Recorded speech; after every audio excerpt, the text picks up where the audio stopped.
ಎಲ್ರಿಗೂ ನಮಸ್ಕಾರ. ನಾನು ನರೇಂದ್ರ ಎಸ್ ಗಂಗೊಳ್ಳಿ ಮಾತಾಡ್ತಾ ಇದ್ದೀನಿ. ಚೋರಿ ಕಿಯಾರೆ ಸಂಚಿಕೆ 79ಕ್ಕೆ ಸ್ವಾಗತ. ಸುದ್ದಿ ಕದ್ದದ್ದೇ ಆದರೆ ಸತ್ಯದ್ದೇ.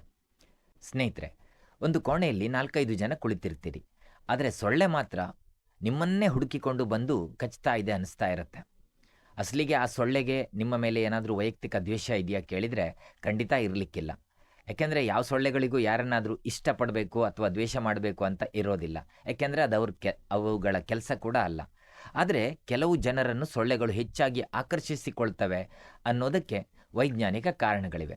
ಯಾಕೆ ಕೆಲವೊಂದು ಮನುಷ್ಯರ ಬಳಿ ಹೆಚ್ಚು ಸೊಳ್ಳೆಗಳು ಸುಳಿತವೆ ಅಥವಾ ಅವರನ್ನೇ ಹುಡುಕಿಕೊಂಡು ಬಂದು ಕಚ್ತವೆ ಅಂತಂದರೆ ಒಂದಷ್ಟು ಕಾರಣಗಳನ್ನು ನಾವು ನೋಡಿಕೊಳ್ಳೋಣ.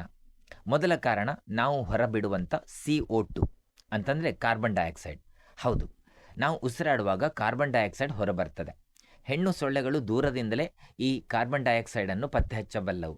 ಆದ್ದರಿಂದ ಮನುಷ್ಯ ಅಥವಾ ಪ್ರಾಣಿ ಇರುವ ಸ್ಥಳವನ್ನು ಅವು ಇಮಿಡಿಯೇಟಾಗಿ ಹುಡುಕಿಕೊಳ್ತವೆ. ಅಂದರೆ ಸೊಳ್ಳೆಗೆ ನಮ್ಮ ಮಾತು ಕೇಳಿಸೋದಿಲ್ಲ, ಆದರೆ ನಮ್ಮ ಉಸಿರಿದೆಯಲ್ಲ, ಆ ಉಸಿರೇ ಲೊಕೇಶನನ್ನು ಕೊಡ್ತದೆ, ನಾವು ಎಲ್ಲಿದ್ದೀವಿ ಅನ್ನೋದರ ಸೂಚನೆಯನ್ನು ಕೊಡ್ತದೆ. ಇನ್ನು ಎರಡನೆಯ ಕಾರಣ, ನಮ್ಮ ದೇಹದ ಉಷ್ಣತೆ. ಮನುಷ್ಯನ ದೇಹದಿಂದ ಹೊರಬರುವಂಥ ಶಾಖ ಕೂಡ ಸೊಳ್ಳೆಗಳಿಗೆ ಒಂದು ಸೂಚನೆ ಆಗಿರ್ತದೆ. ನಮ್ಮ ದೇಹದ ಉಷ್ಣತೆ ಮತ್ತು ಸುತ್ತಮುತ್ತಲಿನ ಪರಿಸರದ ನಡುವಿನ ವ್ಯತ್ಯಾಸವನ್ನು ಅವು ಬಳಸಿಕೊಂಡು ಹೋಸ್ಟನ್ನು ಹುಡುಕ್ತವೆ. ಅದಕ್ಕೆ ವ್ಯಾಯಾಮ ಮಾಡಿ ಬೆವರುತ್ತಿರುವಾಗ ಅಥವಾ ದೇಹ ಬಿಸಿಯಾಗಿರುವಾಗ ಸೊಳ್ಳೆಗಳು ನಮ್ಮತ್ತ ಹೆಚ್ಚು ಆಕರ್ಷಿತವಾಗುವ ಸಾಧ್ಯತೆಗಳಿವೆ. ಇನ್ನು ಮೂರನೇದು, ನಮ್ಮ ದೇಹದ ವಾಸನೆ. ಇದು ಬಹಳ ಮುಖ್ಯ ಅಂತ ಅನ್ಕೋತೀನಿ. ನಮ್ಮ ಚರ್ಮದ ಮೇಲೆ ಇರುವ ಬ್ಯಾಕ್ಟೀರಿಯಾ ಮತ್ತು ಬೆವರಿನಿಂದ ಉಂಟಾಗುವ ವಿವಿಧ ರಾಸಾಯನಿಕಗಳ ಸಂಯುಕ್ತಗಳ ವಾಸನೆಯನ್ನು ಸೊಳ್ಳೆಗಳು ಖಂಡಿತ ಗುರುತಿಸ್ತವೆ. ಪ್ರತಿಯೊಬ್ಬರ ಬಾಡಿ ಕೆಮಿಸ್ಟ್ರಿ ಒಂದೇ ರೀತಿ ಇರೋದಿಲ್ಲ.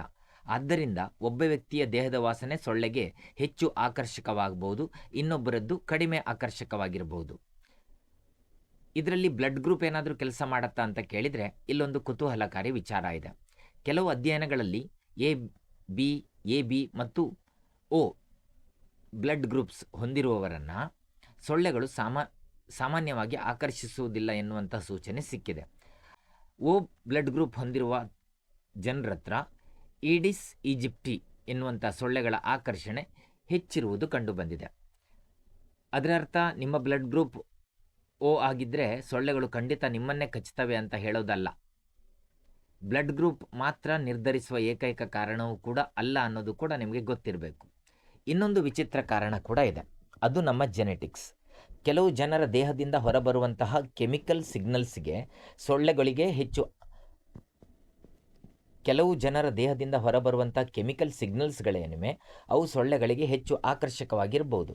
ಇದರಲ್ಲಿ ಜೆನೆಟಿಕ್ಸ್ ಕೂಡ ಪಾತ್ರ ವಹಿಸ್ಬೋದು. ಅಂದರೆ ಮನೆಯಲ್ಲಿರುವ ಅಣ್ಣನನ್ನು ಬಿಟ್ಟು ನಿಮ್ಮನ್ನೇ ಸೊಳ್ಳೆ ಕಚ್ತಾ ಇದ್ದರೆ ಅದು ಅಮ್ಮನಿಂದ ಬಂದ ಪ್ರಾಪರ್ಟಿ ಅಲ್ಲ. ಮಸ್ಕಿಟೋ ಅಟ್ರಾಕ್ಷನ್ ಕೂಡ ಜೀನ್ಸ್ ಮೂಲಕ ಬಂದಿರುವ ಸಾಧ್ಯತೆಗಳು ಇವೆ. ಹಾಗೆ ತಮಾಷೆಗೆ ಹೇಳಿದೆ. ಎನಿವೆ, ಇನ್ನೊಂದು ಇಂಟ್ರೆಸ್ಟಿಂಗ್ ಸಂಗತಿ ಅಂತಂದರೆ ಗರ್ಭಿಣಿಯರನ್ನು ಸೊಳ್ಳೆಗಳು ಹೆಚ್ಚು ಹುಡುಕ್ತವೆಯೇ? ಕೆಲವು ಅಧ್ಯಯನಗಳ ಪ್ರಕಾರ ಗರ್ಭಾವಸ್ಥೆಯಲ್ಲಿ ದೇಹದ ಉಷ್ಣತೆ ಮತ್ತು ಹೊರಬಿಡುವಂಥ CO2 ಪ್ರಮಾಣದಲ್ಲಿ ಬದಲಾವಣೆ ಉಂಟಾಗ್ತದೆ. ಇದರಿಂದ ಕೆಲವು ಸೊಳ್ಳೆ ಪ್ರಭೇದಗಳಿಗೆ ಗರ್ಭಿಣಿಯರತ್ತ ಹೆಚ್ಚು ಆಕರ್ಷಣೆ ಹುಟ್ಟಿಕೊಳ್ಳುವ ಸಾಧ್ಯತೆ ಖಂಡಿತ ಇದೆ. ಆದರೆ ಒಂದು ದೊಡ್ಡ ಸತ್ಯವನ್ನು ನಿಮಗೆ ಹೇಳಲೇಬೇಕು. ಎಲ್ಲ ಸೊಳ್ಳೆಗಳು ಮನುಷ್ಯರ ರಕ್ತವನ್ನು ಖಂಡಿತ ಕುಡಿಯೋದಿಲ್ಲ. ಮುಖ್ಯವಾಗಿ ಹೆಣ್ಣು ಸೊಳ್ಳೆಗಳಿಗೆ ಮೊಟ್ಟೆಗಳ ಬೆಳವಣಿಗೆಗೆ ಅಗತ್ಯವಾದ ಪ್ರೋಟೀನ್ಗಾಗಿ ರಕ್ತ ಬೇಕಾಗ್ತದೆ. ಗಂಡು ಸೊಳ್ಳೆಗಳು ಸಾಮಾನ್ಯವಾಗಿ ನೆಕ್ಟರ್ ಮತ್ತು ಇತರ ಸಸ್ಯ ಮೂಲದ ದ್ರವಗಳನ್ನು ಸೇವಿಸ್ತವೆ. ಹಾಗಾಗಿ ಕಚ್ಚುವ ಮ್ಯಾಕ್ಸಿಮಮ್ ಸೊಳ್ಳೆಗಳೆಲ್ಲ ಹೆಣ್ಣು ಸೊಳ್ಳೆಗಳೇ ಆಗಿರ್ತವೆ ಅಂತ ನೀವು ಅಂದ್ಕೊಳ್ಬೋದು. ಎನಿವೆ, ಸೊಳ್ಳೆ ನನ್ನನ್ನೇ ಯಾಕೆ ಕಚ್ಚುತ್ತದೆ ಅಂತ ಸರಳವಾಗಿ ಹೇಳೋದಾದರೆ, ಇಂಗಾಲದ ಡೈಆಕ್ಸೈಡ್, ನಿಮ್ಮ ದೇಹದ ಉಷ್ಣತೆ, ನಿಮ್ಮ ದೇಹದ ವಾಸನೆ, ಚರ್ಮದಿಂದ ಹೊರಬರುವಂಥ ರಾಸಾಯನಿಕಗಳು, ನಿಮ್ಮ ಜೆನೆಟಿಕ್ಸು ಮತ್ತು ಒಟ್ಟಾರೆ ಪರಿಸ್ಥಿತಿ ಎಲ್ಲವೂ ಸೇರಿ ಸೊಳ್ಳೆಗೆ ನೀವು ಹೆಚ್ಚು ಆಕರ್ಷಕವಾದ ಟಾರ್ಗೆಟ್ ಆಗುವ ಸಾಧ್ಯತೆ ಖಂಡಿತ ಇರ್ತದೆ. ಹೀಗಾಗಿ ಮುಂದಿನ ಬಾರಿ ಸೊಳ್ಳೆ ನಿಮ್ಮನ್ನೇ ಕಚ್ಚಿದಾಗ ನನ್ನ ಮೇಲೆ ಸೊಳ್ಳೆಗೆ ಪ್ರೀತಿ ಜಾಸ್ತಿ ಅಂತ ಖುಷಿ ಪಡಬೇಡಿ. ಸೊಳ್ಳೆ ಕಚ್ಚೋದ್ರಿಂದ ಡೆಂಗ್ಯೂ, ಮಲೇರಿಯಾ, ಚಿಕನ್ಗುನ್ಯಾ ಮೊದಲಾದ ರೋಗಗಳು ಬರ್ತದೆ ಅಂತ ನಿಮಗೆ ಗೊತ್ತೇ ಇದೆ. ಹಾಗಾಗಿ ಅವುಗಳಿಂದ ರಕ್ಷಣೆ ಪಡೆದುಕೊಳ್ಳೋದು ಬಹಳ ಮುಖ್ಯ.